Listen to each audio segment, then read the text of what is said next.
திருச்சிற்றம்பலம். சிவனடியார்கள் திருக்கூட்ட அறக்கட்டளை பட்டுக்கோட்டை சார்பில் சிறப்பாக நடைபெற்று வருகின்ற சைவ சித்தாந்தம்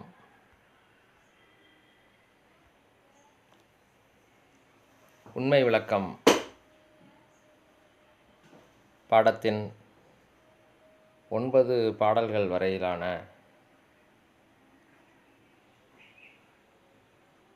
பஞ்சபூதங்கள் பற்றி சிறப்பாக பார்த்தோம். இதில் ஒவ்வொரு பஞ்சபூதத்தினுடைய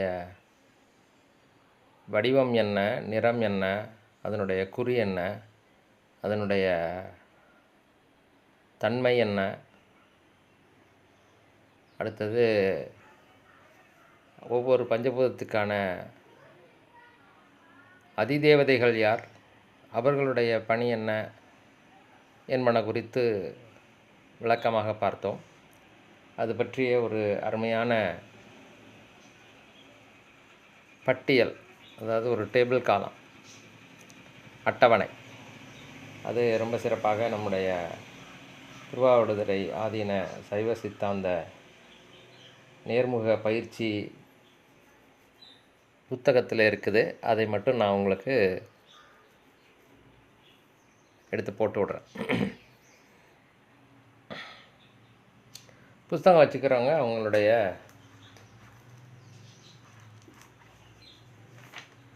பக்கம் 97 இருக்குது, பார்த்துக்கலாம். ஆக இது வரைக்கும் நம்ம பஞ்சபூதங்கள் என்று சொல்லக்கூடிய, பெரும்பூதங்கள் என்று சொல்லக்கூடிய, கண்ணுக்கு தெரியக்கூடிய பூதங்களை பற்றி பார்த்தோம். இதுக்கு அடுத்து நாம் பார்க்க இருப்பது அந்த பஞ்சபூதங்கள் எதிலிருந்து உருவாகி வந்தன என்பதை பற்றி பார்க்க போகிறோம். அதற்கு தன்மாத்திரைகள் என்று பெயர். அடுத்தது நாம் தன்மாத்திரைகளை பற்றி பார்க்க இருக்கிறோம். 10வது பாடலில் தன்மாத்திரைகளை பற்றி சொல்லுகிறார்கள். ஒரு சின்ன விஷயத்தை சொல்லிவிட்டு அதுக்கு பிறகு நான் உள்ளார வர்றேன். பூதம் அப்படின்னு சொன்னாலே, இது நான் போன வகுப்புலேயே சொல்லியிருக்கணும். எடுத்த உடனே பஞ்சபூதத்துக்கு வந்துட்டதுனால அதை பற்றி ரொம்ப டீட்டெயிலாக சொல்லலை. இப்போ அது எங்கேருந்து தோன்றுகிறது அப்படிங்கிறத சொல்லுகின்ற போது அதை சொல்ல வேண்டியதாக இருக்கிறது. பூதம் அப்படின்னால என்ன சொல்கிறோம், நம்ம சொல்லும்போது பூதம் அப்படியே பூன்னு பெருசாக தம்னு பெருசாகிறது, அதுதான் பூதம். இது என்னது, அலாவுதீன் அற்புத விளக்கு, அப்புறம் ஜி பூம்பான்னு ஏதோ இது பண்ணுறாங்கன்னா, அதில் பூதம் எப்படி வரும் அப்படின்னிங்கன்னா, அப்படியே புகை மாதிரி அப்படியே பெருசாகி நிற்கும். சின்னதாக அப்படியே அது பெருசாகி நிற்கும். அதுக்கு பேர் தான் பூதம். பூதம்னா என்னென்னா பெரிதாகுதல். அதான் அப்படியே பூதாகரமாக பேசுகிறான் அப்படின்னு சொல்லுவாங்கள்ல. ஒரு சின்னோண்டு விஷயத்தை அப்படியே பெருசாக பூதாகரமாக பேசுகிறான் அப்படின்னு சொல்லுவாங்க இல்லையா. அதுவும் அது பெரிதாகுதல் அப்படிங்கிறது தான். கிணறு வெட்ட பூதம் வெளிப்பட்டது, அல்லது கிணறு வெட்ட பூதம் கிளம்பியது அப்படின்னு ஒரு பழமொழி உண்டு. அதெல்லாம் நான் முதல்ல எப்படி புரிஞ்சிருந்தேன் அப்படின்னா, கிணறு வெட்டுறதுக்கு பூதம் போய் கிணறு வெட்ட போணுச்சுன்னா எப்படி இருக்கும் அப்படிங்கிற மாதிரி தான் நான் புரிஞ்சுக்கிட்டேன். என்னுடைய அறிவு அப்போதைக்கு அவ்வளோதான். ஓகே, இப்போயும் ஒன்றும் பெருசாக இல்லைன்னாலும் அட்லீஸ்ட்டு அதனுடைய உட்பொருளை புரிந்து கொள்ளக்கூடிய அளவுக்கு ஒரு தெளிவை இறைவன் தந்திருக்கிறார். கிணறு வெட்டுகின்ற போது பார்த்திங்கன்னா, நான் பார்த்துருக்கேன். கிணறு வெட்டும்போது ஒரு குறிப்பிட்ட அளவுக்கு கீழே தோண்டினதுக்கு பிறகு ஆங்காங்கே ஊற்று கண்களாக அப்படியே மெதுவாக வர ஆரம்பிக்கும். அதை இன்னும் நல்லா தோண்டி பெருசு பண்ணி விட்டுட்டு ஏறும்போது கிணத்துல தண்ணியெல்லாம் பெருசாக இருக்காது. ஊற்றுக்கண்கள் வெளிப்படும், அங்கே வருது, இங்கே ஊற்று வருது, இங்கே ஊற்று வருது, இங்கே ஊற்று வருதுன்னு சொல்லுவாங்க. தோண்டி தோண்டி நல்லா இன்னும் கொஞ்சம் பெருசு பண்ணிவிட்டு அந்த மண்ணோட அள்ளி, அந்த தண்ணியோட அந்த மண்ணை அள்ளி கொஞ்சம் வெளியில் போட்டுட்டு அப்படியே தண்ணி வர ஆரம்பிச்சிருச்சு, கை காலை கழுவிட்டு மேலே ஏறி வந்துடுவாங்க. விட்டுட்டு மறுநாள் போய் பார்த்தோம்னா அரை கிணறுக்கு தண்ணி நிறைஞ்சு கிடக்கும். அதுதான் கிணறு வெட்ட பூதம் புறப்பட்டது அல்லது பூதம் வந்தது அப்படின்றது கதையினுடைய பொருளாக அடியேனுடைய சிற்றறிவுக்கு தோன்றுகிறது. ஆக பூதம் என்றால் ஒரு பொருளிலிருந்து விரிந்த ஒன்று, அதுதான் பூதம். பூன்னு அப்படியே பெருசாக அப்படியே விரிஞ்சிக்கிட்டு வரக்கூடிய ஒரு பொருள் பூதம் வந்து அப்படி ஒரு நிலையில் நிற்கிறது. அப்படியே விரிஞ்சிக்கிட்டே வர்ற ஒரு பொருள் தம்னு ஒரு பொருள் ஒரு நிலையில் நிற்கிறது பூதம் அப்படின்னு புரிஞ்சுக்கிட்டோம்னா ரொம்ப ஈஸியாக இருக்கும். இது எங்கள் ஐயா சொன்னது. பூதம்னா சிறிய இதிலேருந்து விரிந்து வந்து ஒரு நிலையிலே நின்றது என்று சொன்னார். அது எனக்கு சிறப்பாக புரிந்தது, உங்களுக்கும் புரியும் என்று நினைக்கிறேன். இப்போ எங்கேருந்து அது விரிந்தது, என்ன பூதம் விரிந்து என்னவாக ஆனது அப்படிங்கிறத சொல்கிறார். உள்ளபடி மாபூதம் ஓதினோம் உந்தனக்கு கள்ளமிகும் ஐம்புலனும் கட்டுரைக்கில் மெல்லனவே ஓசை பரிசம் உருவம் சுவை நாற்றம் ஆசை தரும் ஐம்புலனே யாம். எங்கேருந்து வருது இந்த இது பஞ்சபூதங்கள் அப்படின்னு சொல்லி கேட்டால், ஐம்புலன்கள் என்று நாம் சொல்கிறோம் இல்லையா, அந்த தன்மாத்திரைகள்லேருந்து வருகிறது. அதுக்கு கொஞ்சம் வேரியேஷன்ஸ் இருக்குது, அதெல்லாம் நம்ம பார்க்க போகிறோம் இப்போது. பட் இப்போதைக்கு அப்படியே புரிஞ்சிட்டு வருவோம்.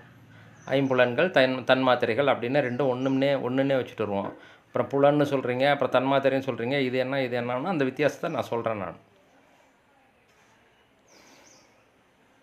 உள்ளபடி மாபூதம் ஓதினோம் உந்தனக்கு, இதுவரைக்கும் அந்த பஞ்சபூதங்களுடைய விஷயங்கள் என்னென்ன, ஆகமத்தில் என்ன சொல்லப்பட்டிருக்கிறது அப்படின்னு இது வரைக்கும் சொல்லிட்டோம்.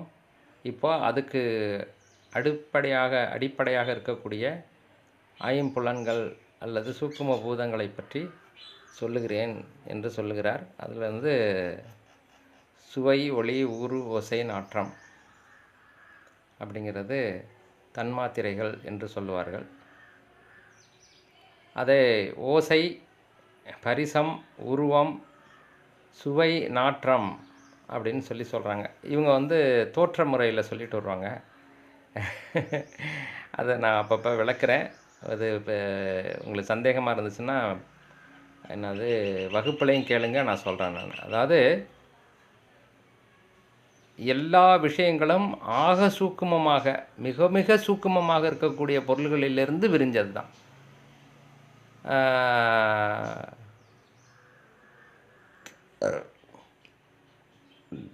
சாரி, அதாவது இப்போ ஒரு உதாரணத்துக்கு எடுத்துக்கோமே, அரிசி இருக்குது அல்லது கோதுமை இருக்குது. அதை இன்னும் உடைச்சி எடுத்தோம் அப்படின்னா என்னாகும், அது மாவாக போகும்.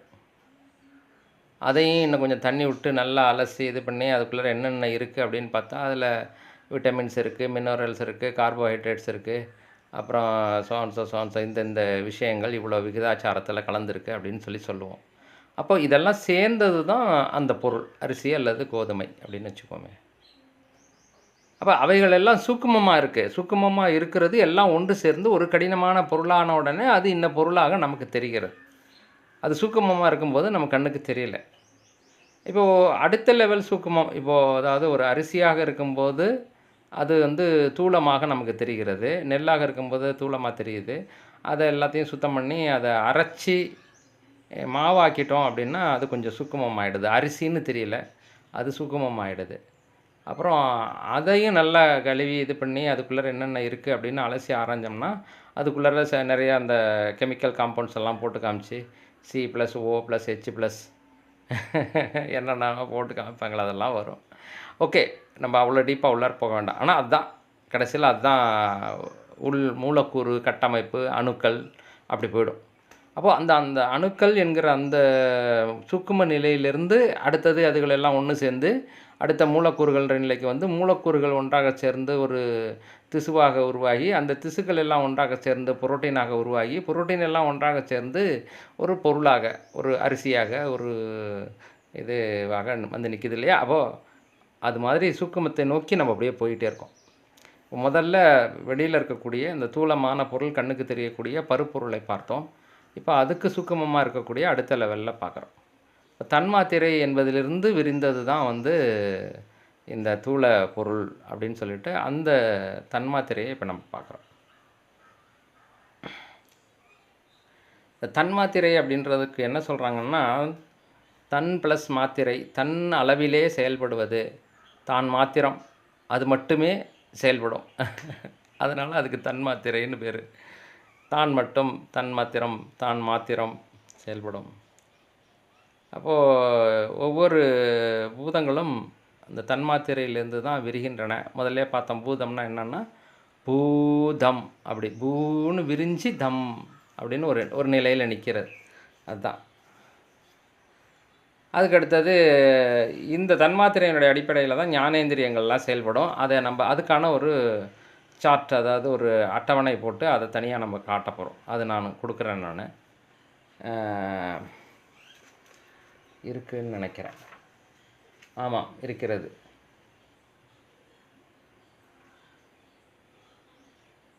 இருக்குது. இந்திரியங்கள் தொடர்புடைய தத்துவங்களும் அப்படின்னு சொல்லிட்டு 97வது பக்கம் சொன்னேன் இல்லையா, அது 98வது பக்கத்தில் இருக்குது, அடுத்த பக்கத்தில் இருக்குது.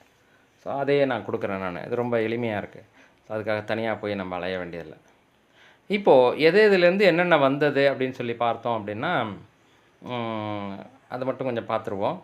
சுவை என்கிற அந்த இது இங்கே எதுலேருந்து ஆரம்பிக்கிறாங்க, ஓசை பரிசம் உருவம். நான் அதுக்காகத்தான் அங்கேருந்து வந்தேன். ஓசை பரிசம் உருவம் சுவை நாற்றம்னா, ஓசை என்பது ஆகாய தத்துவத்தினுடைய தன்மை. அது அந்த தன்மையை கொண்டதுக்கு பேர் ஓசை. அதுதான் தன்மாத்திரையில் ஓசை என்கிற தத்துவம். இந்த ஓசை என்கிற தத்துவத்தை தன்மையாக கொண்டது தான் வந்து ஆகாயம். அதனால தான் சொல்கிறது வந்து என்ன சொல்லுவாங்க, ஆகாசவாணி அல்லது என்ன சொல்கிறது, அதுக்கு பேர் என்னது, வானத்திலேருந்து கேட்குமே ஒளி. டக்குன்னு இப்போ தமிழில் எனக்கு வாயில் வர மாட்டேங்குது. சரி, யோசித்து சொல்கிறேன். அப்போது ஒளி என்பது வருவதற்கு காரணமாக இருப்பது ஆகாயம் என்கிற தத்துவம். ஆகாயம் என்கிற தத்துவம் இல்லை என்றால் ஒளி என்கிற ஒரு தத்துவமே வந்து செயல்பட முடியாது, ஒரு தன்மையே நமக்கு கிடைக்காது. அப்போ அந்த அந்த ஒளி என்கிற தன்மை தான் ஆகாய தத்துவமாக விரிந்து இருக்கிறது அப்படிங்கிறது நம்முடைய பெரியவங்க சொல்கிற விஷயம். அதை நான் இப்போ சொல்கிறேன், உங்களுக்கு புரியுதா என்னன்னு தெரியல. அப்படி போக போக நான் இன்னும் கொஞ்சம் சொல்ல சொல்ல உங்களுக்கு நல்லா புரிய ஆரம்பிக்கும். அதனால் அதை பற்றி கவலைப்பட வேண்டாம். இது அசரீரி, கரெக்ட். அசரீரின்னு ஒரு வார்த்தை ஒன்று. சரீரம் என்பது உடலை குறிக்கிறது, உருவத்தோடு இருக்கிறது. அசரீரி என்றால் உருவம் இல்லாமல். வானத்திலிருந்து அசரீரி கேட்டது அப்படி தான் சொல்லுவாங்க. மலையிலிருந்து அசரீரி கேட்டது, கடலிலிருந்து அசரீரி கேட்டதுன்னு சொல்ல மாட்டாங்க. அசரீரினா வானத்திலிருந்து தான். அப்போது வான் என்கிற தத்துவம் தான் வந்து ஒளி என்கிற இதுக்கு வான் என்கிற தத்துவம் தான் ஒளி என்கிற தத்துவத்திலிருந்து விரிந்த ஒரு தத்துவம், பூதம். வான் அல்லது ஆகாயம் அல்லது வெளி என்கிற அந்த தத்துவமானது ஒளி என்கிற இதிலிருந்து தன்மாத்திரையிலிருந்து விரிந்த பூதம். ஆகவே அதுக்கும் இதுக்கும் தான் தொடர்பு உண்டு. அது இப்படி புரிஞ்சு வச்சுக்கோங்க. அப்புறமா ஏதாவது சந்தேகங்கள் இருந்துச்சுன்னா கேளுங்க. அடுத்தது இருக்கிறதுலே ரொம்ப நுட்பமான பூதம் எது, ஆகாயம், கண்ணுக்கு தெரியாதது. நிறையா பேர் அதை இல்லைன்னே சொல்கிறாங்க. அப்படின்லாம் ஒரு தத்துவமே கிடையாது, பூதமே கிடையாதுன்னு சொல்கிறாங்க. பௌத்தமும் சமணமும் அதை ஏற்றுக்கொள்ளவே இல்லை. பௌத்தம் வந்து 4 பூதங்கள் தான் சொல்லுது, நிலம், நீர், நெருப்பு, காற்று. காற்று எப்படி ஒத்துக்கிட்டான்னு தெரியல, கண்ணுக்கு தெரியாமல் இருந்தாலும் அது உணரப்படுதுங்கிறதுனால ஒத்துக்கிட்டாமல இருக்குது. அடுத்தது ஓசைக்கு அடுத்தது பரிசம். பரிசம் என்றால் தொடு உணர்வு. ஸ்பரிசம் என்று சமஸ்கிருதத்தில் சொல்வார்கள். அதான் பரிசித்தல் அப்படிங்கிறது. பரிசித்தல் அப்படின்னா அது வந்து தொடுகின்ற உணர்வு. அந்த இதனுடைய இதுலேருந்து வர்றது இஸ்ஸு போட்டு சேர்த்து சொன்னோம்னா அது சமஸ்கிருதம், ஸ்பரிசம்னு சொல்லுவாங்க. பரிசம் அப்படிங்கிற அந்த தொடு உணர்வு அடிப்படையில் வரக்கூடிய பூதமானது காற்று. காற்றை வந்து காற்று அடிக்குதுன்னு எப்படி நம்ம உணர்கிறோம், மேலே படுது அவ்வளோதான், மற்றபடி கண்ணுக்கு தெரியாது. அந்த தொடு உணர்வு, அந்த ஊறு என்கிற அந்த இதனுடைய அடிப்படையில் தான் வந்து, உணர்வின் அடிப்படையில் தான் வந்து நம்ம வந்து அதை புரிந்து கொள்வோம். ஆக காற்று என்பது ஊறு என்கிற அந்த தொடு உணர்வு, பரிசம் என்கிற அந்த தத்துவத்தினுடைய இதிலிருந்து விரிந்தது அப்படின்றது. அடுத்தது உருவம், ஒளி. அதாவது வெளிச்சம் இருந்தால் தான் இது உருவத்தை பார்க்க முடியும். வெளிச்சம் இல்லைன்னா எந்த உருவத்தையும் பார்க்க முடியாது. ஒரே இருட்டாக தெரியும், அவ்வளோதான். அப்போது வெளிச்சத்துக்கும் உருவத்துக்கும் சம்பந்தம் உண்டு. உருவம் என்பதே உருவாகிறது வந்து ஒளியை கொண்டு தான் உருவாகுது. ஒளி இல்லைன்னா உருவமே இல்லை. அதனால் அது உருவம். அடுத்தது சுவை என்கிற விஷயமானது சுவை என்பது விரிந்து தான் நீராக மாறியது. ஆகவே சுவையை அறிய வேண்டுமானால் அங்கே நீர் இருந்தால் தான் நம்மளால் அறிய முடியும். அதுக்கனால தான் இந்த சுவையை அறியக்கூடிய நாவானது நீருக்குள்ளரையே கிடக்கு அப்படின்னு ஒன்று சொல்லுவாங்க. கணக்குப்படி பார்க்க போனால் கண்ணுலேயும் நீர் இருக்குதுங்களையா, அப்படியே கண்ணு மூடி அந்த இதை இது பண்ணிட்டுருக்கு. ஏன்னா அது ரொம்ப ட்ரை ஆகிடுச்சுன்னா சரியாக அதால் பார்க்க முடியாது. அப்படிங்கிறதுனால அது ஈரம் பண்ணிக்கிட்டு இருக்குதே ஒழிய மற்றபடி அதில் சுவை அறிகிறதுக்கெல்லாம் ஒன்றும் கிடையாது. உங்களுக்கு நல்லா புரிகிற மாதிரி சொல்லணும் அப்படின்னா, என்னது, நாள் முழுக்க நோன்பு இருப்பவர்கள், அப்புறம் என்ன சொல்கிறது, பட்டினி போராட்டமாக, அதாவது உண்ணாவிரத போராட்டம் செய்கிறாங்க. அவங்களுக்கு உடனடியாக சாப்பாட்டை கொடுக்க மாட்டாங்க. சாப்பிடுங்கன்ட்டு சாப்பிட்டா அவங்களுக்கு டேஸ்ட்டு தெரியாது. ஏன்னா அவங்க நாக்கு வறண்டு போய் கிடக்கும். அதனால் அதை முடிப்பதற்காக கொஞ்சமாக ஒரு ஜூஸ் அல்லது இது ஆன ஒரு இதை கொடுத்து தான் அதை முடிப்பாங்க. அது வந்து என்ன ஆகும்னா அப்போ தான் அவங்களுக்கு சுவையை அது அறிய ஆரம்பிக்கும். அதற்காக வந்தது தான் வந்து இந்த ஊறுகாய். இப்போ தான் வந்து ஸ்டார்ட்டர்ஸ், என்னது, இது நாக்கில் நீர் ஊறுவதற்கு செய்கிறதுக்கான இதுகள்லாம் ஸ்டார்ட்டர்ஸ் அப்படின்லாம் ஒரு இது ஒன்று ஆர்டர் பண்ணுவாங்க. அது கொஞ்சம் புளிப்பு காரமாக அதெல்லாம் இருக்கும். அது சாப்பிட்டுட்டு அப்புறமா கொஞ்சம் ஏதாவது சாப்பிட்லாம் அப்படின்னு சொல்லிட்டு. அப்போது சுவை என்கிற தன்மாத்திரையிலிருந்து விரிந்தது தான் நீர். இதற்கு ஆதாரமாக சொல்ல வேண்டும் என்றால் இது வந்து என்னது, நம்ம திருநெல்வேலியில் அல்வா, ஏதோ என்ன ஒரு மணப்பாறையில் முறுக்கு, அப்படி ஒவ்வொரு இடத்துலையும் ஒரு விசேஷம். ஒரு குறிப்பிட்ட பொருள் வந்து விசேஷமாக இருக்குது அப்படின்னா என்ன காரணம்? சாப்பாட்டு பொருள் வந்து ரொம்ப விசேஷமாக இருக்குது அப்படின்னா அந்த ஊர் தண்ணி, அந்த டேஸ்ட்டு, அதுக்கு தான் அது மேட்சிங்காக இருக்கும். அந்த டேஸ்ட் அப்படிங்கிறது வந்து அந்த ஊர் தண்ணிக்கு வரக்கூடிய இது. அதே மாதிரி சொல்லுவாங்க, அந்த சிறுவாணி தண்ணிங்கிறது ரொம்ப டேஸ்ட்டாக இருக்கும் அப்படின்லாம் சொல்லுவாங்க. தண்ணி தான் டேஸ்ட்டுக்கு அடிப்படையாக இருக்கிறது. அதுக்காக நான் அதை சொல்கிறேன் நான். அடுத்தது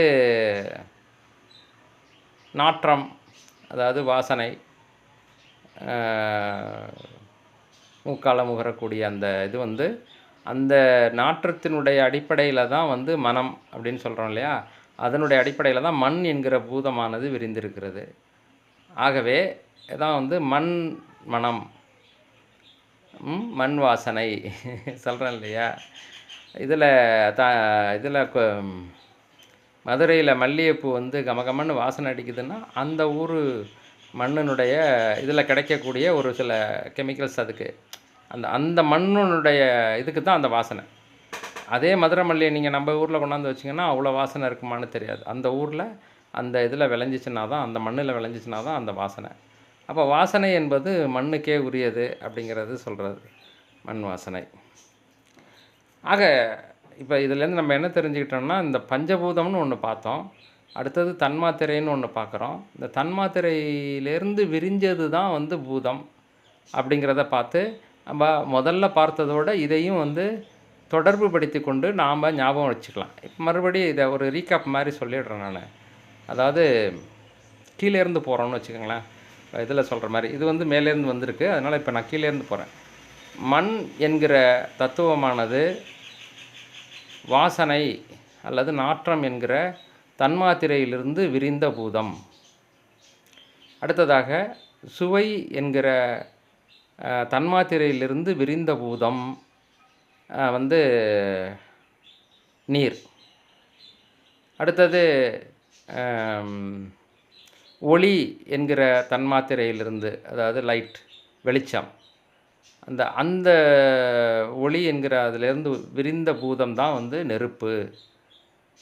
அடுத்தது ஊறு அல்லது பரிசம் என்று சொல்லக்கூடிய தொடு உணர்வினுடைய தன்மாத்திரை, அந்த தன்மாத்திரையிலிருந்து விரிந்த ஒரு பூதம் தான் வந்து காற்று. அதே மாதிரி ஓசை, சத்தம் என்கிற அந்த தன்மாத்திரையிலிருந்து விரிந்த பூதம்தான் ஆகாயம் என்று நம்முடைய ஆகமங்கள் சொல்லுகின்றன அப்படிங்கிறத இதில் சொல்லியிருக்கிறார். இதை அடிப்படையாக வைத்துத்தான் இந்த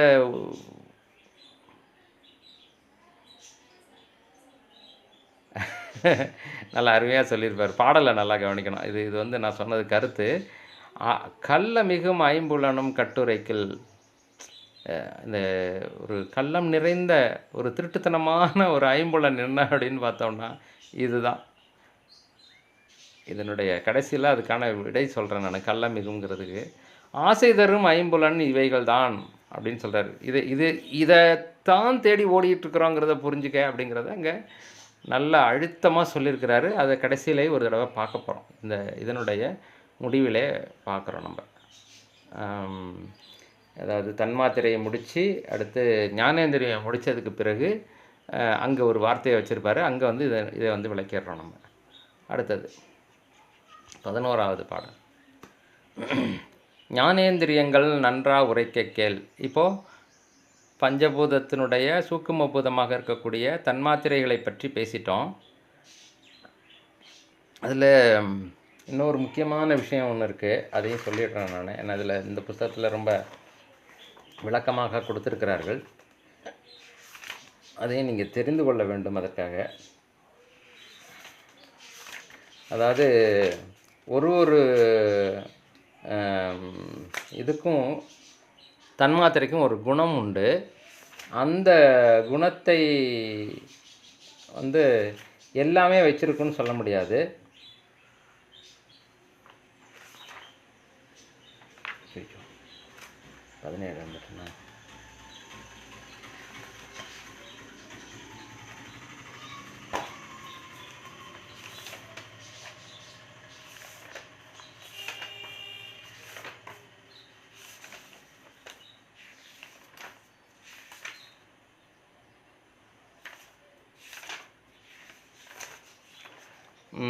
அதாவது இப்போ எப்படி சொல்கிறதுன்னா, குணம் குணி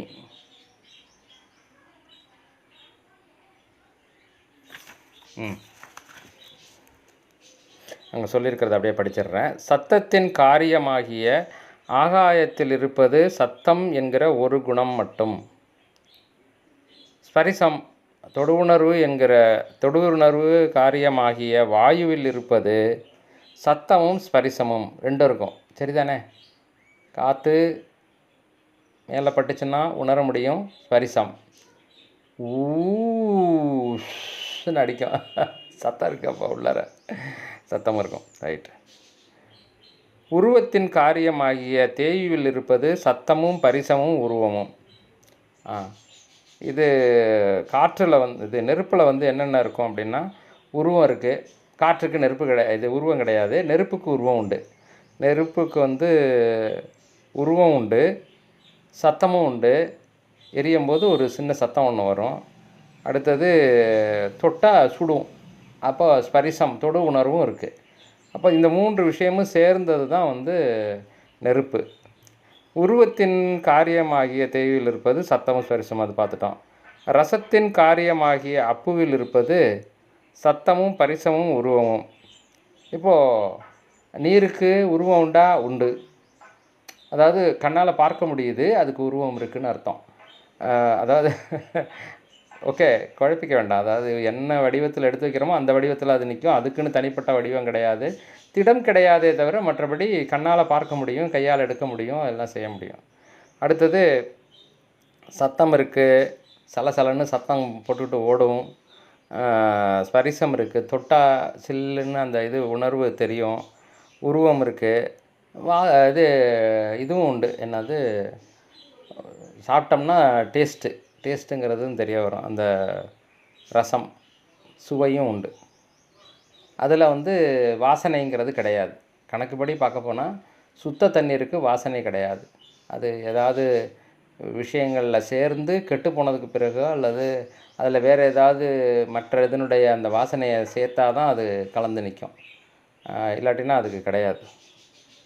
அடுத்து சத்தத்தின் கந்தத்தின் காரியமாகிய பிருத்திவியில் இருப்பது சத்தமும் பரிசமும் உருவமும் ரசமும் கந்தமும் ஆகிய ஐங்குணங்களும். இதை நம்ம ஞாபகம் வச்சுக்கணும். அப்போது ஐம்பூதங்களில் இந்த தன்மாத்திரை எப்படி இருக்குது அப்படின்னா, நான் சொன்னேன் அதாவது வாசனை என்கிற அந்த தன்மாத்திரையிலிருந்து அது விரிந்தது தான் வந்து உங்களுக்கு நிலம். சுவை என்கிற தன்மாத்திரை விரிந்து வந்தது தான் வந்து நீர் அப்படின்னு சொன்னாலும் இது மற்ற தன்மைகளும் குணங்களும் அதுக்குள்ளார இருக்கும்.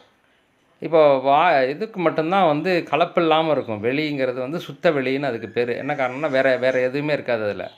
அதில் வந்து ஓசை மட்டும்தான் இருக்கும். ரொம்ப உயர்நிலை ஓசை அது. அதனால் இதை மனசில் வச்சுக்கோங்க. இதில் ஏதாவது சந்தேகங்கள் இருந்தால் கேளுங்க. இப்போ ஞானேந்திரியங்களை பற்றி சொல்லுகிறார். ஞானேந்திரியங்கள் பற்றி சொல்லுகின்ற போது அந்த பாடலை படித்து விடுகிறேன். ஞானேந்திரியங்கள் நன்றா உரைக்க கேள், ஊனமிகு பூதமும் உற்று இடமா, ஈனமாம் சத்தாதியை அறியும், தானம் செவி தோல் கண் அத்தாளு மூக்கென்று அறி. ரொம்ப அருமையான பாடல். இந்த பாடலை ஒரு தடவைக்கு 2 தடவை 2 தடவைக்கு 3 தடவை கூட நீங்கள் படித்து பார்க்கணும். இப்போ ஞானேந்திரியங்கள்னு சொன்ன உடனே நமக்கு எல்லாருக்கும் என்ன தோணும் அப்படின்னா, அது ஏதோ ரொம்ப அறிவு படைத்த ஒரு பொருளாகவோ அல்லது அறிவு சார்ந்த ஒரு விஷயத்தை நமக்கு அழைத்து கொண்டு காட்டக்கூடிய அளவுக்கு ஒரு கெப்பாசிட்டி உள்ள பொருளாகவோ தோன்றும். அப்படி தான் நினச்சிக்கிட்டு நம்ம எல்லோரும் போய்கிட்டு இருந்தோம். நிறைய பேர் போய்கிட்டு இருக்காங்க. அப்படி கிடையாது அப்படிங்கிறத ரொம்ப தெளிவாக சொல்லியிருக்கிறார். ஞானேந்திரியங்கள்னால் என்ன அப்படின்னு நான் சொல்கிறேன், கேட்டுக்க. ஊனமிகு பூதம் உற்று இடமா, ஒன்றும் அறியாத சடப்பொருளாகிய இந்த பஞ்சபூதங்கள் இருக்கு இல்லையா, அவைகளை இடமாக கொண்டு ஈனமாம் சத்தாதி, அந்த சத்து என்று சொல்லக்கூடிய இது என்னது, அறியக்கூடிய பொருட்கள் இருக்கு இல்லையா, அந்த விஷயங்களை அது ஏன் சொல்கிறார் ஈனமாம்னுட்டு. ஈனமாம்னா அது ஒன்றும் உங்களுக்கு எதையும் கொடுக்காது. அதுதான் பாயிண்ட்டை. நீங்கள் எவ்வளோ சுவையான பொருட்களை சாப்பிட்டாலும் இது பண்ணாலும் உங்களுக்கு ஆன்மா ஈடேறிடுமா? No, nothing. நல்ல இது என்னது, மனசை மயக்கக்கூடிய இசைகளை கேட்டுக்கிட்டே இருக்கீங்கன்னு வச்சுக்கோங்க, ஆன்மா ஈடேறிடுமா? No, nothing. எதுவுமே ஆக போகிறது கிடையாது. அதனால தான் சொல்கிறாரு, நம்ம எல்லாருமே என்ன நினச்சிட்ருக்கோம்னா, பாட்டு கேட்டால் ரொம்ப நல்லாயிருக்கும், நல்லா டான்ஸ் ஆடினா நல்லாயிருக்கும், பேசுகிறத கேட்டால் நல்லாயிருக்கும், அல்லது இது நல்ல சுவையான சாப்பாடுகளை சாப்பிட்டாங்க, நல்ல வாசனை மிகுந்த பொருட்களை வந்து இது பண்ணால் ரொம்ப சந்தோஷமாக இருக்கும் அப்படின்லாம் நினச்சி அது தனிப்பட்ட முறையிலையோ அல்லது அவைகளுடைய கூட்டு கலப்பினிலையோ போய் தான் நம்ம வந்து நாம் மாய்ந்து போகிறோம். அவைகள் எல்லாம் வந்து கள்ளப்புலனைந்தும் காளாமணி வழக்கேம்பார் இது திருமூலர். அது மாதிரி கள்ளத்தனம் செய்யுதுன்னா அவங்க ஒன்றும் கள்ளத்தனம் செய்கிறதில்ல, அவைகளுக்கு இருக்கக்கூடிய அறிவை வச்சுக்கிட்டு அது சொல்லுது, நாம் அறியாமையினால் அதை பின்னாடி சுற்றிட்டு திரிகிறோம். தட்ஸ் இட், வேறு ஒன்றும் கிடையாது. இதை நாம் புரிந்து கொள்ள வேண்டும். ரொம்ப அருமையாக சொல்லிப்பார். ஞானேந்திரியங்கள் நன்றாக உரைக்க கேள். ஞானேந்திரியங்கள்லாம் என்னான்னு சொல்லி நான் சரியாக சொல்லுகிறேன், நன்றாக சொல்லுகிறேன், கேட்டுக்கொள். ஊனமிகு பூதம் உற்று இடமா, அது ஒன்றும் ரொம்ப என்ன செலஸ்டியல் பாடி அல்லது ரொம்ப உயர்ந்த பொருள், அந்த பொருள் இருந்துச்சுன்னா போகிறோம், நீ வந்து இது என்னது முக்தியை அடைந்து விடலாம் அப்படிலாம் கிடையாது. அதுவும் ஒரு ஜடப்பொருள் தான். அது என்ன பண்ணுது, இந்த சத்தாதியாக இருக்கக்கூடிய சுவை ஒளி ஊர் ஓசை நாற்றங்கிறத மட்டும் அறிகிறதே ஒழிய மற்றபடி சத்து பொருளாக இருக்கக்கூடிய சிவத்தை அறியாது. அதுதான் அங்கே வைக்கிறாரு. ரொம்ப முக்கியமான பாயிண்ட் அதுதான். சத்தாதியாக இருக்கக்கூடிய சுவை ஒளி உருவோசத்தை நாற்றத்தை அறியுமே ஒழிய சிவத்தை அறியாது, அறிந்து உனக்கு காட்டாது. ஆகவே இதுதான் அது, இவ்வளோதான் அதனுடைய வேலை, இவ்வளோதான் அதனுடைய கெப்பாசிட்டி, தெரிஞ்சுக்க தம்பி அப்படின்னு ரொம்ப அற்புதமாக சொல்லியிருப்பார். மெய்கண்டார் சொல்லுவதாக நம்முடைய நூலாசிரியர் இந்த பாடலை வடிவமைத்திருக்கிறார். அருமையான பாடல். இதில் ஒரு சில விஷயங்களை நான் குறிப்பிட்டிருக்கிறேன், அதை மட்டும் சொல்லிவிட்டு அடுத்த பாடத்திற்கு போவோம். ஞானேந்திரியங்கள் அவைகளை பொறிகள் என்றும் சொல்லுகிறார்கள். கண், காது, மூக்கு, நாக்கு, தோல், கருவிகள், கருவி என்றும் சொல்லுகிறார்கள். இதில் புலன்னு ஒரு வார்த்தை ஒன்று வரும், பொறின்னு ஒரு வார்த்தை வரும், அப்புறம் கருவின்னு ஒரு வார்த்தை வரும். இதெல்லாம் என்ன அப்படின்றத தெரிஞ்சுக்கிறதுக்காக ஒரு சில விஷயங்களை. இந்திரியங்கிறது கருவி, புலப்படுவது புலன். என் கண்ணுக்கு புலப்பட்டுச்சுன்னா அது புலன், புலனாகுகின்ற பொருள். நம்மளுடைய கண்ணுக்கோ கருத்துக்கோ புலனாகாத பொருளாக இருக்கிறது புலன் இல்லை இல்லையா? அதனால் புலன்ன்றது பிடிபடக்கூடிய ஒரு விஷயத்துக்கு பேர் புலன் என்று பெயர். அதாவது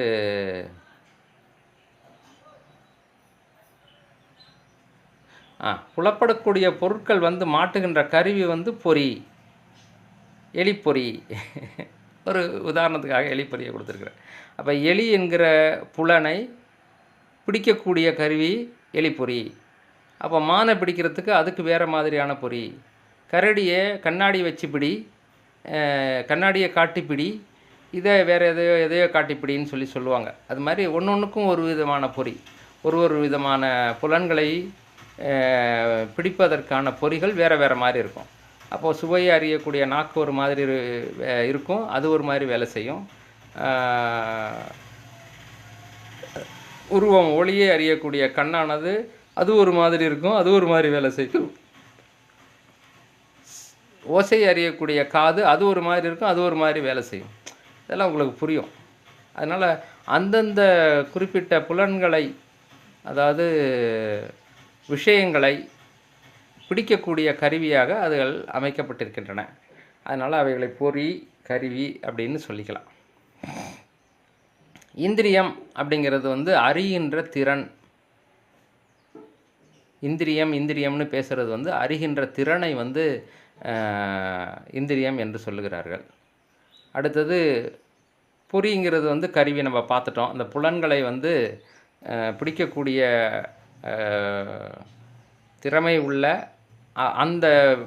அந்த விதத்திலே வடிவமைக்கப்பட்ட அந்த கருவிக்கு பேர் பொறி அல்லது கருவின்னு பேர்.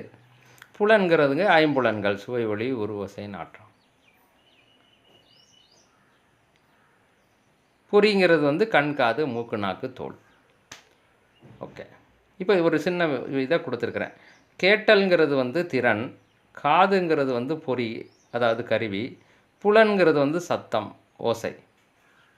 சத்தம், ஓசை என்கிற புலனை காது என்கிற பொறி கருவி மூலம் நாம் கேட்கிறோம். கேட்கின்ற திறன் அது இந்திரியம். அதுக்கான கருவி காது. என்ன புலனை அது பிடிக்குது அப்படின்னா சத்தம் அல்லது ஓசை என்கிற புலனை அது பிடிக்குது. அடுத்தது இப்போது ஒரு விஷயம் என்ன அப்படின்னா, புலன்லையும் சுவை, ஒளி, ஊர், ஓசை, நாற்றம் சொல்லுவோம். தன்மாத்திரையிலையும் சுவை, ஒளி, ஊர், ஓசை, நாற்றம் சொல்லுவோம். இந்த ரெண்டுக்கும் வித்தியாசம் இருக்குது என்பதை நாம் புரிந்து கொள்ள வேண்டும். அதற்காகத்தான் நான் அடுத்ததையும் சொல்கிறேன். அப்போது தன்மாத்திரையில் சொல்கிறதும் புலனில் சொல்கிறதும் ஒன்றா அப்படின்னு பார்த்தா இல்லை. புலன் என்பது சுவை, ஒளி, ஊர், ஓசை, நாற்றம். தன்மாத்திரையும் ஊர், ஒளி, ஓசை, நாற்றம், அதுவும் இதுவும் ஒன்றான்னு பார்த்தா இல்லை. அதுக்கு என்ன வித்தியாசம் அப்படின்னு சொன்னால் அதை நான் எழுதுகிறேன். தன்மாத்திரையின் ஒரு கூறு தான் புலன். இதை சரியாக புரிந்து கொள்வதற்கு ஒரே ஒரு சின்ன உதாரணம் சொல்கிறேன், உங்களுக்கு எல்லாருக்குமே புரியும். இப்போ ஒரு வீட்டில் ஒரு விசேஷம், எல்லோரும் போயிருக்கோம். நல்ல சாப்பாடு, விருந்து சாப்பிட்டுட்டு வெளியில் வந்தோடனே சாப்பாடு எப்படி இருந்ததுன்னு கேட்குறாங்க. என்ன சொல்லுவீங்க? நல்லா இருந்தது. நல்லா இருந்ததா? எப்படி இருந்தது? சுவையாக இருந்ததா? நல்ல சுவையாக இருந்தது. நல்ல சுவையாக இருந்ததா? என்ன சுவையாக இருந்தது? புளிப்பு சுவையாக இருந்ததா? இனிப்பு சுவையாக இருந்ததா? இல்லைங்க, எல்லா சுவையும் கலந்து அது ஒரு நல்ல சுவையாக இருந்தது. அப்போது அந்த சுவையாக இருந்ததுன்னு நம்ம சொல்கிறதுனுடைய பொருள் என்னென்னா, தனிப்பட்ட முறையில் புளிப்பு சுவை, இனிப்பு சுவை, கார சுவைன்னு சொல்கிறோமே, அந்த மாதிரியான சுவை அல்ல. அது எல்லாம் சேர்ந்து ஒரு இனிமையான சுவையாக நல்ல ரசிக்கக்கூடிய அந்த இடத்துல இருக்கு இல்லையா, அந்த ஒட்டுமொத்த பேர் தான் வந்து தன்மாத்திரை. அதனுடைய கூறுகளாக இருக்கக்கூடிய இனிப்பு, உரப்பு, புளிப்பு, இது துவர்ப்பு, கசப்பு, இதுகளெல்லாம் வந்து புலன்கள். அப்போ புரியுதா? அதே மாதிரி இன்னொரு உதாரணத்தையும் சொல்கிறேன், ஈஸியாக புரியும்.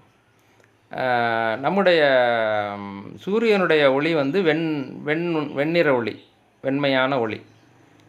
அதுக்குள்ளே 7 வண்ணமும் இருக்குது. உங்களுக்கு எல்லாருக்குமே தெரியும், நான் பார்த்துருக்குறேன். உண்மையிலேயே அதை 7ஆவது என்னவோ படிக்கும்போது எப்படி ஒரு அனுபவம் தெரியுமா?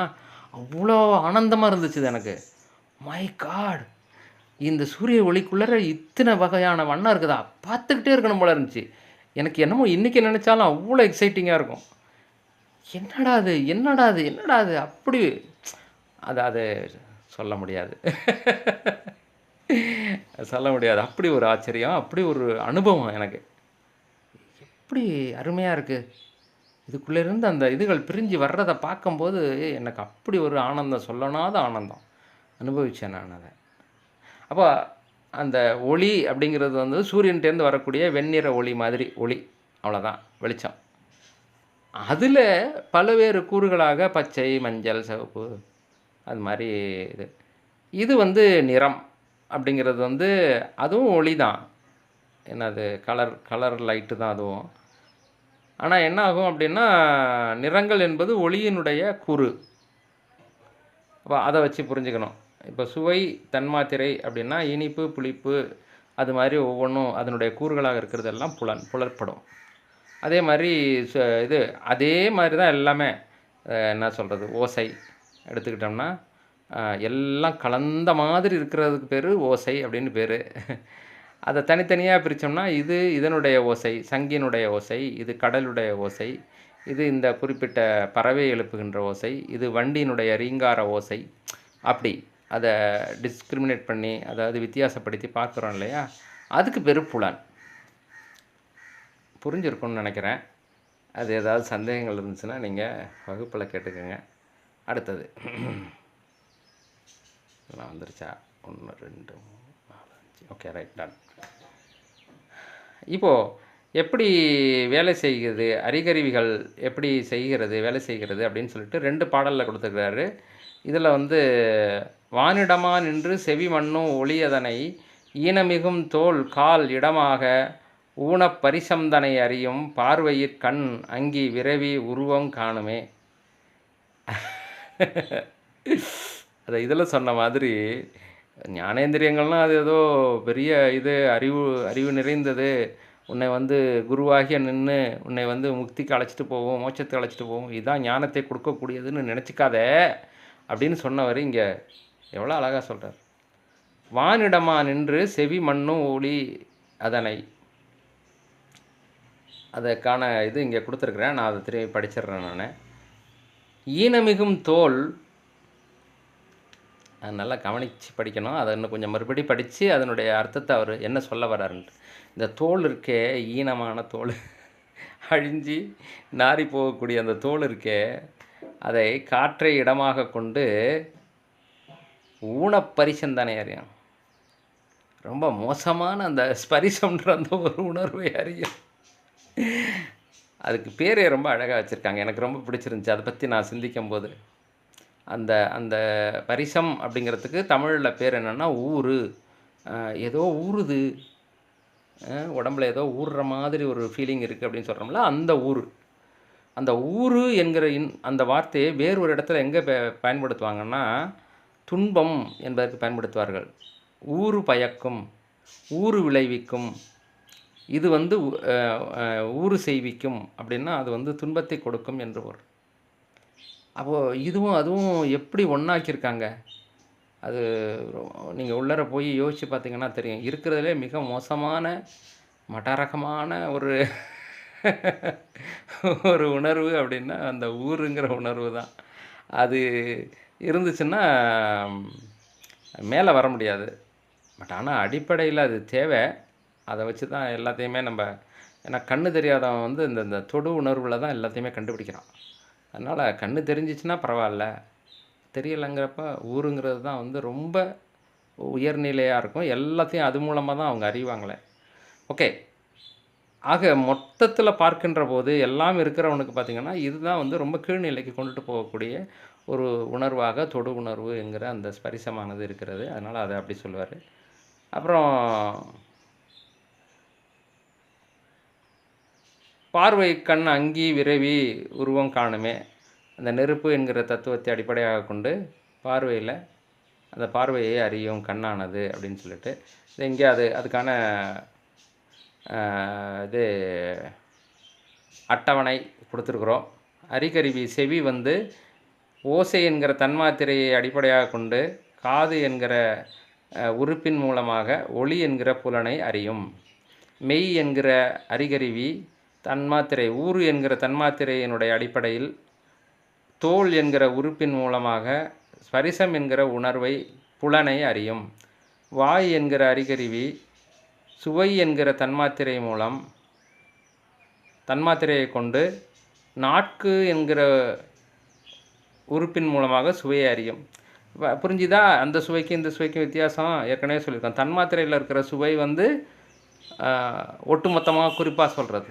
இங்கே சுவைங்கிறது அதுக்கு தான் நான் ஸ்டார் போட்டு காட்டியிருக்கிறேன் நான். அதாவது இந்த சுவைங்கிறது அந்த சுவையினுடைய கூறுகளாக இருக்கக்கூடிய இனிப்பு, புளிப்பு, உப்பு, உரப்பு, காரம் அதெல்லாம் சொல்கிறது. அடுத்தது கண் என்கிற அறிகருவியானது ஒளி என்கிற தன்மாத்திரையினுடைய அடிப்படையில் மறுபடியும் கண்ணை தான். கண் என்கிறது உறுப்பும் அதுதான், அறிகருவியும் அதுதான். உருவம் என்கிற புலனை அறிகிறது. நிறம், ஒளி அதை அறிகிறது. அடுத்தது மூக்கு என்கிற அறிகருவி நாற்றம் என்ற தன்மாத்திரையை அடிப்படையாக கொண்டு மறுபடியும் மூக்கு என்ற உறுப்பின் மூலமாக மனம், நல்ல நாற்றம், கெட்ட நாற்றம், அது இது எல்லாத்தையும் நல்ல அது ஆமாம் இது சுகந்த மனம், துர்நாற்றம், அது எல்லாத்தையும் கண்டுபிடிக்கும். இப்போ இங்கே 3க்கு தான் கொடுத்துருப்பாரு. என்னது? ஒன்று வானிடமாக நின்று செவி, அடுத்து தோலை வச்சு ஸ்பரிசம், அடுத்தது கண் வந்து உருவத்தை பார்க்குன்னு சொல்லிட்டு, அடுத்தது மற்ற 2ஐயும்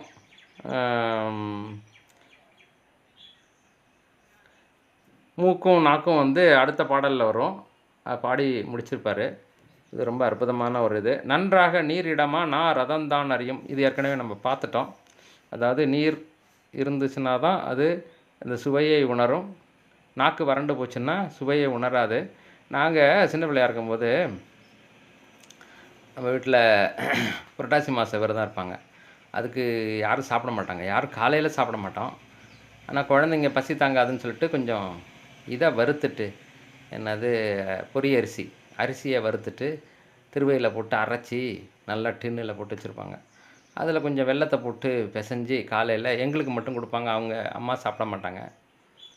அது அவங்க அம்மா இல்லாத நேரத்தில் என்ன பண்ணுறதுன்னா அந்த அரிசியை கொஞ்சம் தள்ளி வாயில் போட்டுக்கும்.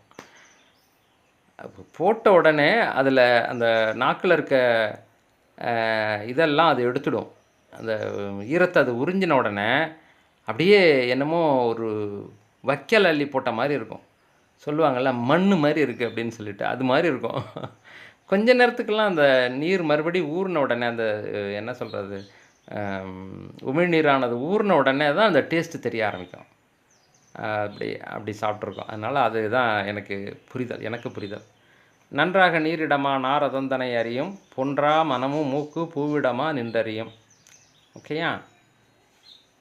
என்றோதும் அன்றே இறை ஆகமம் இப்படித்தான் ஆகமம் சொல்லுகிறது, இது இப்படித்தான் செயல்படுகிறது என்று ஆகமத்திலே சொல்லப்பட்டிருக்கக்கூடிய விஷயங்களை நமக்கு தருகிறார். இதனை வென்றார் சென்றார் இன்ப வீடு. அதுதான் ரொம்ப அற்புதமான பாயிண்ட்டு. வென்றார் சென்றார் இன்ப வீடு அப்படிங்கிறதுல புலன்களை எப்படி வெல்வது, அது முதல்ல ஞானம் வரணும். வந்துச்சுன்னா உங்களுக்கு புலன்களை வெல்வதற்கான அந்த முயற்சி நமக்கு வர ஆரம்பிச்சிடும். இதுதான் நமக்கு, இது இல்லைன்னா அவ்வளோதான், நம்ம செத்தே போயிடுவோம் அப்படின்னு. இல்லை, நம்ம ஆன்மா நாம் எப்போதும் அழியறதில்ல, இந்த உடம்பானது அழியும், அதனால் பரவாயில்ல, அது போயிட்டு போகுதுன்னு இல்லை. இல்லை, இருக்கிற வரைக்கும் அதுக்கு கொடுக்கணும். ஆனால் இதுக்காக நம்ம இல்லை. இதில் இருக்கிறதுனுடைய காரணம் என்ன, இதில் இருக்கிறதுனுடைய நோக்கம் என்ன, எதற்காக இந்த உடல் தரப்பட்டிருக்கிறது அப்படின்னா, இது எல்லாவற்றையும் புரிந்து கொண்டு இறைவனை வந்து சேர வேண்டும் என்பதற்காக.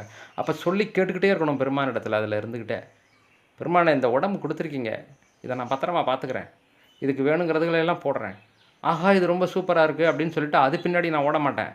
அது இதுக்கு தேவை போடுவேன். கசக்குதுனாலும் இப்போது முடியல, ரொம்ப இதாக இருக்குது, அப்போ வந்து கொஞ்சம் வேப்பிலை சாறை அரைச்சி சாப்பிடுங்க சரியாகும், நோனெல்லாம் கத்த மாட்டேன் நான், கொடுங்கன்னு வாங்கி குடிச்சுக்குவேன். அப்போது அந்த டேஸ்ட்டு, அந்த விருப்பம், அது எல்லாம் வந்து எனக்காக கிடையாது, இது இந்த உடம்புக்காக செய்கிறது. அதை நான் செய்துக்குவேன், ஓகேயா. ஆனால் எனக்கு என்ன கிடைக்கிது இதிலேருந்து? சுவை ஒளி ஊர் ஓசை நாற்றத்திலேருந்து எனக்கு என்ன கிடைக்கிது? அஃப்கோர்ஸ் ஒரே ஒரு விஷயம், அந்த ஓசை என்கிற அந்த விஷயத்தில் ஆன்மாவுக்கு விஷயம் வந்து சேருது. ஏன்னா ஓசை என்கிற அந்த விஷயத்திலேருந்து உடலுக்கு எதுவுமே கிடையாது பெருசாக. நல்லா கவனித்து பார்த்தீங்கன்னா தெரியும். ஓசை என்கிற விஷயத்துலேருந்து கொஞ்சமாக இருக்கலாம், ஏதோ சொல்கிறாங்க, அது ஒரு சில பாடல்கள், ஒரு ராகங்கள் பாடினா அந்த நோய்கள்லாம் குணமாகுது அப்படி இப்படின்லாம் சொல்கிறாங்க, இருக்கலாம், எனக்கு தெரியல. ஆனால் அந்த ஓசை என்கிற அந்த இது மட்டும் இந்த உடலை தாண்டி மேலே நிற்கும்.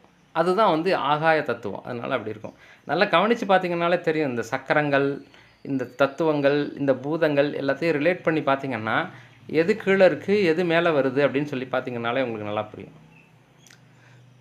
இதில் நான் என்ன கேட்டிருந்தேன் அப்படின்னா, புலன்களில் எது ஆன்மாவுக்கு அத்தியாவசியம், எந்த விஷயம், அதாவது சுவை இருந்தால் தான் இந்த ஆன்மாவானது உயிர் வாழும், சுவையே இல்லைன்னு வச்சுக்கோங்களேன் ஆன்மா செத்து போயிடும். அப்படி இருக்கா? இல்லை, ஆன்மா சாக போகிறது கிடையாது, எப்போதும் சாக போகிறது கிடையாது.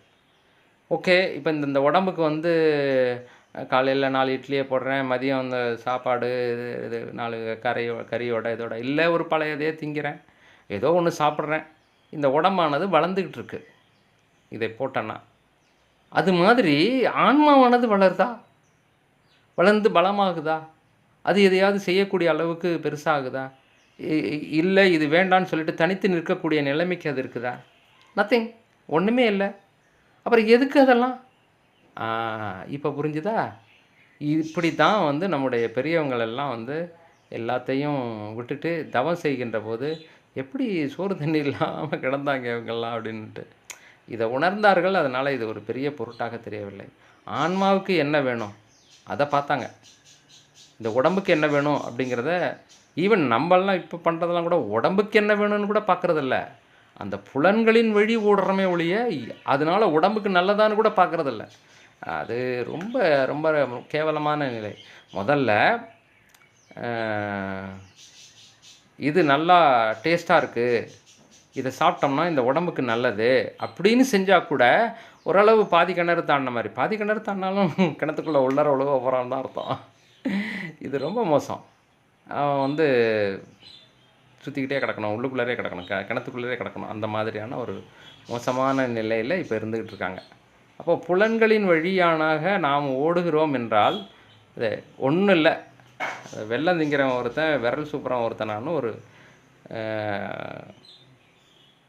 இது சொலவடை உண்டு, சொற்றொடர் நார்மலாக பேசுகிறது உண்டு, பேச்சு வழக்கில் நம்மளோட இதில் ஒன்று. அதாவது ஒருத்தன் ஒன்று செஞ்சான், ஆனால் இன்னொருத்தன் அதனுடைய பலனை அனுபவிச்சிட்டான். அதாவது தப்பு ஒருத்தன் செஞ்சான்னா இன்னொருத்தனுக்கு அந்த பாவங்கள்லாம் போய் சேர்ந்துருது. அது மாதிரி ஏதோ ஒரு சில இதுகள் வரும். அப்படிங்கிறதுல எங்கள் ஐயா சிவகுமார் ஐயா ரொம்ப அழகாக சொல்லுவார். ஒருத்தவங்க நல்ல அருமையான பாதாம் அல்வா செஞ்சு கொண்டு வந்து கொடுத்தாங்க. உண்மையிலேயே ரொம்ப நல்லா இருந்தது, சிறப்பாக செஞ்சிருந்தேன். அது அவர் நல்ல டீப்பாக விரிவாக சொல்லிட்டு போவார். அதை எடுத்து வாயில் வச்ச உடனே அப்படியே அது கரைஞ்சி போகும்போது அப்படி ஒரு டேஸ்ட்டு, அப்படி ஒரு இது, அவ்வளோ ஒரு அருமையாக இருந்தது. அவ்வளோ அருமையாக செஞ்சுருக்கீங்க, ரொம்ப சந்தோஷம் அப்படின்னு சொல்லி பாராட்டுகின்ற போது, அதை விரும்பி விரும்பி இந்த மனமானது கேட்டு அதை இன்னும் இன்னும் ரசித்து ரசித்து சாப்பிடுகின்ற போது, அப்படியே நிறுத்து, ஸ்டாப். ஓகே, இப்போ யார் சாப்பிட்றது? நான் சாப்பிட்றேன். நான்னா யார்? இந்த உடம்பு சாப்பிட்டுக்கிட்டு இருக்கு. இந்த உடம்பு எதனால் ஆனது? மண்ணால் ஆனது. அந்த ஹல்வா எதால் ஆனது? மண்ணுங்கிற தத்துவத்தால் ஆனது.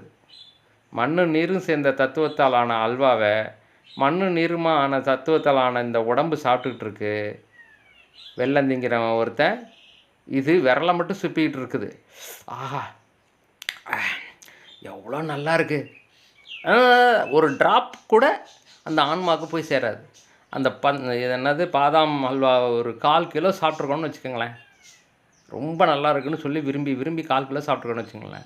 ஒரு 0.0001 கிராமாவது அந்த ஆன்மாவுக்கு போய் சேரும். It's nothing. அது ஒன்றுமே கிடையாது. அதுதான் பாயிண்ட். அதை உணர்ந்து கொண்டால் இந்த புலன்களை வென்று விடலாம். அது மனசில் வரணும். முதல்ல உள்ளுக்குள்ளே போய் புத்தியில் உட்காரணும். இட்ஸ் நத்திங் அப்படின்னு தெரிஞ்சுனா தான் அதை வந்து சீப்போ அப்படின்னு தூக்கி போடுறதுக்கான ஒரு இது வரும். பாதாம் அல்வா நல்லா இருக்குது, இதை வேண்டாம்னு சொல்கிறானே சரவணன் அப்படின்ற மாதிரியான ஒரு ஃபீலிங் வரக்கூடாது. பாதாம் அல்வா நல்லாயிருக்கும், சாப்பிட்டோம்னா உடம்புக்கு நல்லது, சிவான்னு சொல்லிவிட்டு உள்ளே கொஞ்சம் அதை சாப்பிட்டுட்டு அதோட டச் இல்லாமல் இருந்தோம்னா அது நம்மளை தொந்தரவு பண்ணாது. அது நல்லா இருக்குது, அது டேஸ்ட்டாக இருக்குதுன்னு அதுக்குள்ளேயே போயிட்டே இருந்தோம் அப்படின்னா ஓகே. இதுதான் பாயிண்ட். அடுத்ததாக 15வது பாடல். இப்போது நாம் வந்து கண்மேந்திரியங்களை பற்றி பார்க்குறோம். முதல்ல பூதங்களை, பஞ்சபூதங்களை பார்த்தோம். அதற்கு பிறகு பஞ்சபூதங்களுக்கு அடிப்படையாக இருக்கக்கூடிய தன்மாத்திரைகளை பற்றி பார்த்தோம். அந்த தன்மாத்திரைகளினுடைய அடிப்படையில் செயல்படக்கூடிய ஞானேந்திரியங்களை பற்றி பார்த்தோம். இப்பொழுது கண்மேந்திரியங்கள் என்று சொல்லக்கூடிய செயற்கருவிகளை பற்றி 15வது பாடலிலே கொடுக்கிறார். வாக்கு ஆகாயம் இடமா வந்து வசனிக்கும். வாக்கு என்கிற அந்த கண்மேந்திரியம் ஆகாயம் இடமா வந்து வசனிக்கும், பேசும். கால் போக்கு ஆறும் காற்றிடமா புல்கி, அதாவது காற்றை இடமாக கொண்டு கால் இங்கும் அங்குமாக ஓடும். அதனால் காலுக்கும் கால்னு பேர், காற்றுக்கும் கால்னு பேர். ஆனால் ஏற்கும் இடும் கை, இது நெருப்பை இதாக கொண்டு, நெருப்பு என்கிற அந்த இதை சத்துவமத்தை ஆதாரமாக கொண்டு, தன்மாத்திரை இதை ஆதாரமாக கொண்டு குடுக்கல் வாங்கல் அதை செய்யும் கையானது. அப்புறம் குதம் நீரிடமா மலாதி விடும். நம்முடைய உடலில் இருக்கக்கூடிய அந்த கழிவு பாகங்கள் இருக்கு இல்லையா, அதன் மூலமாக என்ன பண்ணோன்னா நீரை இடமாக கொண்டு எல்லாத்தையும் மல ஜலத்தை கழிக்கிறதுக்கு அது செயல்படும். பாரிடம் உபத்தம் விந்து, அதாவது நெருப்பு நல்லா கவனிச்சுக்கணும். இது வந்து நாற்றம் என்கிற அந்த இதை அடிப்படையாக கொண்டு வருவது. அப்போது உடலிலே வாசனை என்கிற அந்த இதை அடிப்படையாக கொண்டு பார்க்கின்ற போது அதனுடைய அடிப்படையில் தான் வந்து இது என்னது கருவாய் என்கிற அந்த உபத்தமானது செயல்படுகிறது அப்படிங்கிறது நிறைய விஷயங்கள் தெரிய வருது. இது கூட சொல்லிவிட்டு இதுக்கு எனக்கு தெரிஞ்சதெல்லாம் சொல்லிட்டு வரேன் நான். இப்போ செயற்கருவி வாக்கு என்கிற செயற்கருவி ஓசை என்கிற தன்மாத்திரை அடிப்படையாக கொண்டு வாயின் வழியாக பேசுகிறது. அடுத்தது பாதம் என்கிற செயற்கருவி ஊறு என்கிற தன்மாத்திரை அடிப்படையாக கொண்டு கால்களின் மூலமாக போக்குவரவு புரிகிறது. நான் அந்த இடம் கொஞ்சம் போக்குவரவுன்னு போட்டோம்னா அது அங்கே இடிக்குமோன்னு நினச்சேன். அப்புறம் அடுத்தது வந்ததுனால அது மாற்றிடுறேன் நான். வர்றது போகிறது செய்யும். சரி, அடுத்து பாணி என்கிற செயற்கருவி வந்து தன்மாத்திரை ஒளி என்கிற தன்மாத்திரையை அடிப்படையாக கொண்டு கைகள் மூலமாக கொடுக்கல் வாங்கல் செய்யும். இந்த பாணி அப்படிங்கிறது வந்து கைக்கு சொல்லுவது தான் அப்படிங்கிறதுக்கு ஒரு இது ஆதாரத்தை நான் சொல்லிடுறேன். எனக்கு தெரிஞ்ச ஆதாரத்தை. தண்டபாணி அப்படின்னு சொல்லுவாங்க. தண்டத்தை கையில் உடையவர். தண்டம் ப்ளஸ் பாணி. பாணின்னா கை. அடுத்தது சப்பாணி என்று சொல்லுவார்கள். இது வந்து இது பிள்ளை தமிழில் சப்பாணி பருவம். இந்த நடக்காமல் இப்படி இது பண்ணி உட்கார்ற ஸ்டேஜில் குழந்தைங்களுக்கு கைத்தட்ட சொல்லி பழகுவாங்க. ஏன்னா ஒரு மனிதன் அவனுடைய நரம்புகள் வந்து கைகள்லையும் கால்கள்லையும் போய் எண்டாகும். அதனால் அவன் கைகளால் நிறைய வேலை செய்தாலோ அல்லது கால்களால் நிறைய நடந்தாலோ அவன் நன்றாக வேலை செய்கிறான் என்று உள்ளுறுப்புகள் எல்லாம் செயல்பட்டு சரியான சீரணம் மற்றும் இதுகள்லாம் நடந்து அவனுடைய உடலானது நல்ல பலமுள்ளதாக இருக்கும். அவன் கையும் காலும் செயலிழந்து படுக்கையாக கிடக்கிறான். அப்படிங்கும்போது உள்ளுறுப்புகள் அதிகமான சீரண இதுகள்லாம் திறந்துச்சுன்னா நிறையா சாப்பிட்டு பெருத்து போய் அவனுக்கு நோய்கள் இன்னும் அதிகமாகும். அதனால் அதெல்லாம் வேலை செய்யாது. அப்போது இந்த கையும் காலும் வேலை செஞ்சுக்கிட்டு இருந்துச்சுன்னா தான் அவன் வந்து நல்ல ஆரோக்கியமாக இருக்க முடியும். இதுதான் வந்து ஒரு கருத்து. அதனால் வாக்கிங் போகிறது ரொம்ப நல்லது அப்படிம்பாங்க. அதுக்கு அடுத்தது பஜன் செய்யும்போது கையை தட்டி தட்டி கையால் தட்டி தாளம் போடுறது ரொம்ப நல்லது அப்படிம்பாங்க. அதனால் இந்த குழந்தைக்கு அந்த உறுப்புகள் எல்லாம் நல்லா வளரணும், நல்லா அது சாப்பிடணும் அப்படிங்கிறதுக்காக கைத்தட்ட சொல்லுவாங்க. தத்தாங்கி தத்தாங்கி தானானே தத்தாங்கி. நாங்கள் அப்படியெல்லாம் பாட்டு பாடுவோம். ஆப்பம் சுட்டா திம்பாலாம், அவள் இடித்தாலும் முக்குவாலாம். நல்லா இருக்கும். தத்தாங்கி தத்தாங்கி கொட்டுவாளா, தயிரும் பழையதும் திம்பாலாம். ஏமா தயிரும் பழையதும் வேணா திங்கிறது? அடே அப்படி தாப்பா பாட்டு. ஆப்பம் சுட்டாலும் திம்பாளா, அவள் இடித்தாலும் முக்குவாலாம். தட்டுமா தட்டுமா கை தட்டு அப்படின்னு பசங்களுக்கெல்லாம் சொல்லி கொடுத்து தத்தாங்கி தட்டு. அது தத்தாங்கின்னு சொல்லிட்டு ஒரு இது, அதுதான் சப்பானின்னு பேர். அதாவது பாணி என்கிற கைகளாலே சப் சப் என்று அடித்து ஒளி எழுப்பக்கூடிய அந்த நிலைக்கு பேர் சப்பானி என்று பெயர். அது சப்பானி பருவம். அது காலால் நடக்க முடியாமல் இருக்கிறவன் கையால் தட்டி அந்த ஒளியை எழுப்பி அதன் மூலமாக அவங்களுடைய உடல் இதுகளை செய்கிறேன். அது கால் நடக்க முடியாதவங்களுக்குன்னு சொல்லிட்டு சப்பானின்னா வந்து நடக்க முடியாதவன் ஆக்கிவிட்டாங்க. கரும முடித்தாங்க. ஓகே, நம்மளாவது புரிஞ்சுக்குவோம். சப்பானி பருவம் என்பது நடக்க முடியாத நிலையிலே இருக்கக்கூடிய பருவம். அதனால் சப்பானின்னா நடக்க முடியாதவன்னு ஆக்கிட்டாங்க. இறைவா. சரி, ரைட். பாணின்னா கை என்பதற்காக நான் அந்த இதுகளை சொன்னேன். அடுத்தது குதம். உங்களுக்கு தெரியும், சுவை என்கிற தன்மாத்திரையினுடைய அடிப்படையிலே எருவாயின் மூலமாக மலசல நீக்கம் செய்யும். அடுத்தது உபத்தம். நாற்றம் என்கிற தன்மாத்திரையினுடைய அடிப்படையிலே பிறப்புறுப்பின் வழியாக சுக்கில சுரோனிதத்தை செலுத்தி அது மேற்கொண்டு அது என்ன சொல்கிறது, ரீப்ரொடக்ஷன், அது தமிழில் வரலை, அதுக்கு பயன்படுகிறது. இதில் ஒரே ஒரு சின்ன விஷயத்தை மட்டும் சொல்லி இந்த பாடலை தாண்டி நான் போகிறேன். இதுக்கு இந்த உபத்தம் நாற்றம்னு சொல்கிறதுல பார்த்திங்கன்னா உங்களுக்கு நல்லா தெரியும், நீங்கள் எல்லாருமே பார்த்துருப்பீங்க.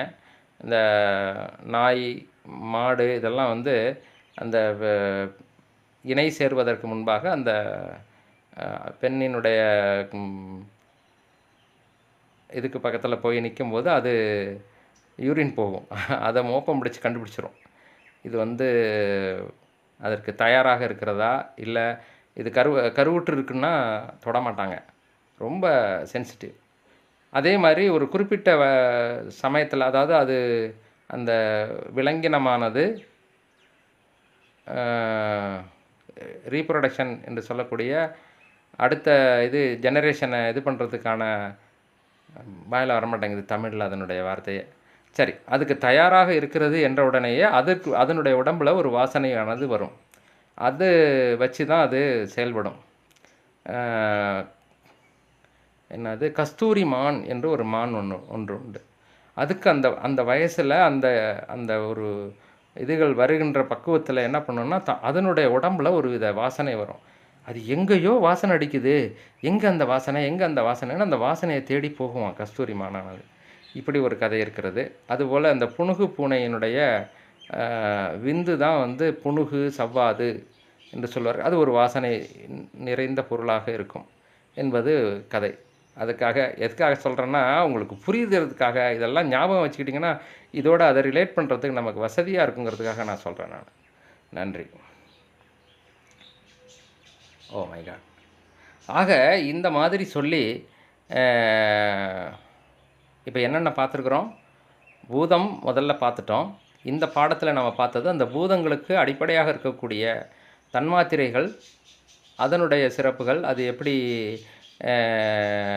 விரிந்து இதுவாக மாறிச்சுது அப்படிங்கிறத பற்றி பார்த்துருக்குறோம். அந்த தன்மாத்திரைக்கும் புலனுக்கும் இடையில் உள்ள வித்தியாசத்தை பார்த்துருக்குறோம். அந்த தன்மாத்திரைகளுடைய அடிப்படையில் தான் வந்து ஞானேந்திரியங்கள்ங்கிறது செயல்படுகிறது அப்படிங்கிறத பார்த்தோம். இந்த ஞானேந்திரியங்கள் வந்து ஞானேந்திரியங்கள்னு பேர் தானே ஒழிய அது வந்து சிவபெருமானை காட்டக்கூடிய அளவுக்கு ஞானம் உடையவைகள் அல்ல அப்படிங்கிறத ரொம்ப அழகாக சொல்லியிருக்கிறாருன்னு சொல்லி பார்த்தோம். அதில் ரொம்ப மோசமான ஒரு, அதாவது கீழ்நிலைக்கு கொண்டுட்டு போகக்கூடிய ஒரு இது என்ன அப்படின்னா, அதில் கொஞ்சம் ரொம்ப கவனமாக நம்ம இருக்கணும் அப்படிங்கிறதுக்காகத்தான் வந்து அந்த ஊரு என்று சொல்லக்கூடிய இது ஸ்பரிசத்தையும் அதே மாதிரி நாற்றம் என்று சொல்லக்கூடிய அந்த வாசனையையும் ரொம்ப குறிப்பாக சொல்லியிருக்கிறார்கள். இது வந்து இதில் கொஞ்சம் கவனமாக இருக்கணும் நம்ம அப்படிங்கிறத மட்டும் சொல்லியிருக்காங்க. இது வந்து ஞானேந்திரியங்களுடைய விஷயங்களை படித்தோம். அடுத்ததாக இது கர்மேந்திரியங்களுடைய காரியங்கள், அவைகள் எப்படி செயல்படுகின்றன என்பதை பற்றி பார்த்தோம். ஆக இந்த அளவிலே இந்த பாடத்தை நிறைவு செய்கிறேன். அடுத்த பாடத்திலே தொடர்ந்து மற்ற விஷயங்களை உண்மை விளக்கத்தில் நமது ஆசிரியர் உரைத்த வண்ணம் தெளிவாக தெரிந்து கொள்வோம் என்று கூறி இந்த பாடத்தை இத்துடன் நிறைவு செய்கிறேன். நன்றி, வணக்கம், திருச்சிற்றம்பலம். தென்னாடுடைய சிவனே போற்றி, எந்நாட்டவர்க்கும் இறைவா போற்றி. இதில் ஏதாவது சந்தேகங்கள் இருந்தாலோ அல்லது இந்த வீடியோவை பார்க்கக்கூடியவங்க, அது வகுப்பில் வந்து கேளுங்க. இந்த வீடியோவை பார்க்குறவங்க டிஸ்கிரிப்ஷனில் என்னுடைய நம்பர் கொடுத்துருக்குறேன். அந்த நம்பருக்கு வாட்ஸ்அப்பில் மெசேஜ் அனுப்புங்க. நான் ஃப்ரீயாக இருக்கும்போது உங்களுக்கு பதில் சொல்கிறேன். நன்றி, வணக்கம், திருச்சிற்றம்பலம்.